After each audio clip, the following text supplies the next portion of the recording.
कांदिवलीमध्ये आणि संपूर्ण मुंबई शहरामध्ये पोलीस मोठ्या प्रमाणात अवैध कारवायांच्या विरुद्ध कारवाई करत आहे आणि त्याच अनुषंगाने आम्हाला एक गोपनीय माहिती प्राप्त झाली होती की रोहित उपाध्याय नावाचा एक इसम हा कांदिवलीमध्ये ई सिगारेट जे की बंद केलेले आहे, शासनाने बंदी घातलेली आहे, अशा ई सिगारेट विकत आहे.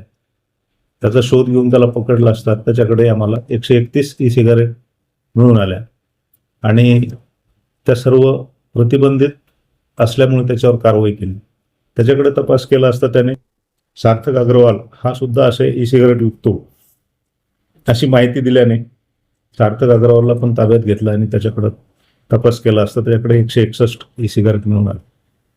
एकाच व्यक्तीकडे एवढ्या मोठ्या प्रमाणात ई सिगारेट मिळण्याची ही पहिलीच कारवाई आहे आणि कांदिवली पोलिसांनी एक चांगलं काम हे केलेलं आहे. महाराष्ट्रामध्ये ई सिगारेट बॅन आहे.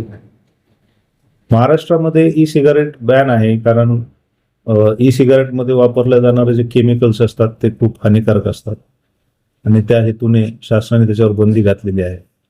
ई सिगारेट जे मिळवतात ते बाहेरच्या देशातून आणलेले असतात सहसा आणि हे ई सिगारेट यांनी कुठून विकत घेतलं त्याचा तपास सुरू आहे.